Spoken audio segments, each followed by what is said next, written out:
अगर भाई मैंने एक चीज और देखी, कई लोगों का ये है कि बोला अब तो इसका सॉन्ग बंद हो गया, बॉयकॉट कर दो, इसकी दुकान बंद होगी, न्यू कर देंगे न्यू कर देंगे। भाई जुत्ती की नोक पर आंखों में इस फेम और इस स्टारडम ने, इस शोहरत ने भाई उस आदमी को धमकी दियो ये जेल हवालात और मरने मारने की, जिसने दुनिया नहीं देखी हो।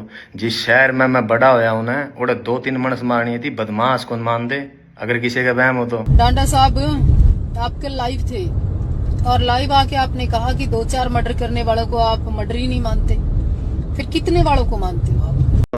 Hi guys, news mines. तो फर्स्ट ऑफ ऑल हम बात करने वाले हैं डांडा नोडियाडवाला के बारे में। जैसे कि आप लोगों को पता होगा कि इनकी बहुत ही बड़ी कंट्रोवर्सी चल रही है। जिसे लोगों को नहीं पता तो मैं आप लोगों को बता दूंगा। डांडा नोडियाडवाला एक हरियाणवी सिंगर है एंड रिसेंटली उन्होंने एक रेप सॉन्ग गाया है वोमिट ऑन पेपर, जिसको लेकर उनकी बहुत ही बड़ी कंट्रोवर्सी हो गई। बेसिकली वो क्योंकि उन्होंने उस सॉन्ग के अंदर धर्म के नाम पे जो धंधा कर रहे हैं उन लोगों को बारे में बोला है और पॉलिटिशियन के बारे में बहुत सारी चीजें बोली है, और साथ में उन्होंने बागेश्वर धाम बाबा यानी पर्चे वाले बाबा को भी धोया है। तो उस सॉन्ग का लिंक मैं डिस्क्रिप्शन में दे दूंगा, आप जाके वहां से देख सकते हो। एंड उस गाने के रिलीज होने के बाद में बहुत सारे लोग उनके खिलाफ हो गए, जैसे कि साध्वी देवा ठाकुर ने डांडा नोडियाडवाला को एक वार्निंग दी, जिसमें वो क्या कहती है आप खुद उनसे सुन लीजिए। जब तक डांडा नोडियाडा दोनों आधा से जोड़ के माफी नहीं मांगे ना संत समाज से, भगवादारियों से, और बागेश्वर बाबा को पिटते हुए दिखाया है तूने और कहा है कि जट नहीं ले सकता। क्यों? कितनी 16, 17, 18 साल के युवाओं के दिमाग में क्या गंदगी भरने का काम कर रहा है मेरे देश का और एक सनातनी युवा डांडा। क्या हमारे जो संत है वो जेट क्यों नहीं ले सकते भाई? क्या दिक्कत है? तो भगवान के नजदीक है, जेट में जल सकते हैं, क्या अपराध है इसमें? फिर तुम लोग कहते हो साधु संत सन्यासियों को भाई साठी ठाट वाट नहीं होना चाहिए। क्यों नहीं होना चाहिए? इतिहास उठाओ, बड़े बड़े राजे महाराजों के दरबार में भी और संतों को महाराज कहा जाता है, तो राज भी महाराज कहा जाता है। संतों से बड़ा महाराज कौन सा हो गया भाई? तो इसलिए दूसरा, कभी किसी और धर्म के बारे में बोलने की औकात बुक कर। एंड इसके बाद में डांडा नोडियाडवाला अपने इंस्टाग्राम पे लाइव आते हैं, जिसमें वो इसी कंट्रोवर्सी के ऊपर बात करते हैं, जिसमें वो बहुत सारी चीजों के बारे में बताया कि लोग डिग्रियां लेकर भी चपरासी की लाइन में लगे होते हैं और ये अनपढ़ लोग उनके नाम पे पैसा कमाते हैं। और भी उन्होंने बहुत सारी चीजें बोली है, तो मैं लिंक डिस्क्रिप्शन में लगा दूंगा, आप जाके देख सकते हो। तो छोटा सा क्लिप तो मैं यहाँ पे प्ले करके दिखा देता हूँ। तो सबने पता होगा किस मुद्दे पर बात कराएंगे, तो ज़्यादा टाइम नहीं लूँगा, कोशिश करूँगा कि कम समय में अपनी बात पूरी रख सकूँ आपका। पिछले 2-3 दिन से सोशल मीडिया पर आप देख रहे होंगे कि वोमिट ऑन पेपर गाने की वो जिस एक लाइन थी तोड़ मरोड़ के आपके सामने पेश करा जा रहा है। समझदार सूझवान पढ़े लिखे लोगों को पता है कि भाई सोसाइटी के किन इश्यूज़ पर हमने बात करी है लेकिन कुछ 1% लोग हैं जो उसको समझना ही नहीं चाहते भाई। अब पता नहीं, शायद उनकी रोजी रोटी ही इन सब ढकोसना तो चलती हो, या फिर वो समाज में टिके ही आम जनता थी पागल बना के रहना चाहते हो, तो हमें तो नहीं समझ आया भाई। खैर फिर भी ये मेरे अपने लोग हैं, इनका दिल रखने खातर लालच है भाई इस चीज़ को, मैटर को बंद करने के लिए। हम वो जिस लाइन तापत्ती थी ना मेरे अपने लोगों थी, हम उसकी चेंज करने लग रहे हैं भाई, ठीक है, लेकिन विचार वही रहने हैं अभी भी। आप सुनोगे थोड़े बेहतरीन तरीके तो आप दिए गए हैं। अक्सर जिन चीज़ों पर सोसाइटी या जिन भी मेरे अपने भाई यहाँ दिक्कत हुई थी ना कि ना यह बात गलत है, ठीक है भाई, आप अगर उसको नहीं समझ पाए, मैंने वो वापस ले ली, वो चीज़ रख दी मेरे पास, आपको और बेहतरीन तरीके से वो चीज़ सामने रख दी। अब देखूंगा कितने लोग मेरे हक में बात करना होंगे आपको उस, लेकिन चिंता थी, फिक्र थी मेरे इन लोगों की, तरस आओ इन लोगों में। मैंने जब डिग्रियाँ उठा के PhD होल्डर चपरासी की लाइन में लाके दुख हुआ है, मैंने जब अनपढ़ता और इतने अनपढ़ लोगों की उन लोगों में अपना भगवान तलाश कर ले जो लोगों के बाद में पोल खुल दिया है, दुख हुआ, मैंने तरस आओ इन चीज़ों पर। जब जाके मैंने बातें उठाई इन मुद्दे पर, उस गाने के अंदर 3.5 मिनट का गाना, उसमें 36 मुद्दे और उठा रखे हैं। किसी एक भी जिन लोगों ने इसकी खिलाफत करी है, किसी भी एक इंसान ने आके उनमें से किसी भी और बात के ऊपर ये नहीं कहा कि तूने बाकी सब बातें बहुत सही कह रखी है, एक मुद्दा ही गलत है, तो उनकी नज़रों में कोई नहीं करी। They were just pointing out only one thing. Why? And इसके बाद में बहुत सारे यूट्यूबर और सिंगर डांडा नोडियाडवाला के सपोर्ट में खड़े हुए हैं, जैसे कि लक्ष्य चौधरी, हर्ष डाका, काका जी, पूरव झा। एंड डांडा नोडियाडवाला के लाइव का रिप्लाई करते हुए साध्वी देवा ठाकुर क्या बोलती है आप खुद उनसे सुन लीजिए।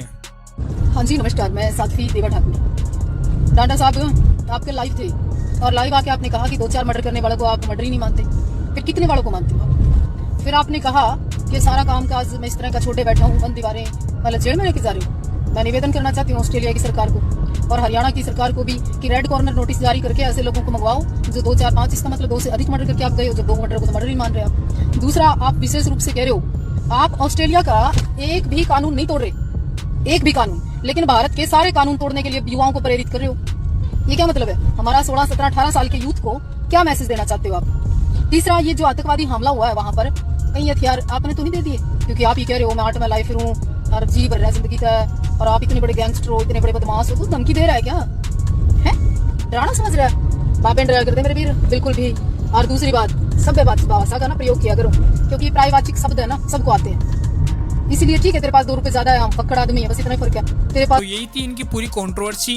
एंड डांडा नौलियावाला ने बोला है कि 2 दिन में उनका सॉन्ग एडिट करके वापस अपलोड होगा, जिसमें वो उसी चीज को अलग तरीके से बोलते हुए नजर आएंगे। तो देखेंगे अपन क्या होता है क्या नहीं होता है। तो चलिए नेक्स्ट अपडेट के बारे में बात करते हैं, जो कि बिहार के सीएम नीतीश कुमार के बारे में। तो गाइस नीतीश कुमार को अभी के टाइम पे मुस्लिम कम्युनिटी की तरफ से बहुत ही ज्यादा हेट मिल रहा है। उसका रीजन इस वीडियो के दौरान आप लोग समझ सकते हो।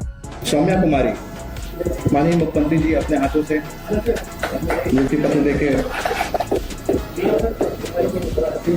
नीलम अभिरंजन। जैसे कि आप लोगों ने देखा होगा कि नीतीश कुमार ने एक मुस्लिम लड़की जो कि हिजाब पहनी हुई थी, उनके हिजाब को हटा दिया, जिसके बाद में मुस्लिम कम्युनिटी के लोग बहुत ही ज्यादा उनके ऊपर गुस्सा हो गए, उनके नाम से हैशटैग ट्रेंड करने लगे। तो आपको क्या लगता है यहाँ पे नीतीश कुमार की कितनी गलती है, कमेंट्स में जरूर बताना। चलिए बात करते हैं नेक्स्ट अपडेट के बारे में, जो कि सौरव जोशी के बारे में। तो गाइस सौरव जोशी ने अवंतिका भट्ट से एक क्वेश्चन किया। बेसिकली गाइस आप लोगों ने देखा होगा कि सौरव जोशी शादी करने के बाद अवंतिका भट्ट को काफी ज्यादा ट्रोलिंग का सामना करना पड़ रहा है, जिस वजह से अवंतिका भट्ट शादी के अंदर भी खुश नहीं थी। तो उसी को लेकर सौरव जोशी ने अवंतिका भट्ट से क्वेश्चन करते हुए क्या कुछ कहा था एंड उसका अवंतिका भट्ट क्या रिप्लाई करती है, आप देखिए। आप शादी में खुश नहीं थे क्या? क्यों, किसने बोला? कुछ लोग बोल रहे थे। अरे थक जाता है इंसान। अब हर समय मैं फेक स्माइल तो रखूंगी ना फेस पे की जबरदस्ती ही। जैसी मैं हूँ वैसी तो रहूंगी, ऐसा मेरे को उस समय फील हो रहा होगा। दिक्कत पता क्या है, लोगों को हो गई है फेक चीजों की आदत। अब उन्हें कोई चीज नेचुरल होती है या फिर कोई चीज जैसी होनी चाहिए वैसी होती है, उसमें उन्हें अच्छा नहीं लगता फिर वो चीज। भाई कुछ भी हो लाइफ में ना, खुद खुश रहना चाहिए। दूसरों को खुश करने के लिए या फिर दूसरों को दिखाने के लिए नहीं करना चाहिए। जैसे कि हम अभी खुश हैं, मस्त, कहाँ है दुबई में। बात कर रहे हैं सौरव जोशी के बारे में। तो सौरव जोशी ने आज एक और व्लॉग अपलोड किया है, जिसमें उनके हमशक्ल दिखने वाले हैं। तो वो दोनों भाई एक जगह मिल जाते हैं। सौरव जोशी को भी हल्द्वानी जाना था एंड उनको भी हल्द्वानी जाना था। इसके बाद में भाई क्रेजी सीन हो गया, आप देखिए। अरे आपके जुड़वा भाई मिल गए क्या? ये क्या हुआ? क्यों ये हुआ क्या है? गाइस देखो आज हमको कौन मिला। मुझे कॉपी करने वाला। कहाँ जा रहे हो? ये भी उत्तराखंड जा रहे हैं, हम भी उत्तराखंड जा रहे हैं, हम बरेली जा रहे हैं। फिर कॉपी कर रहे हैं। देखो आप भी उत्तराखंड जा रहे हो, ये भी उत्तराखंड जा रहे हैं।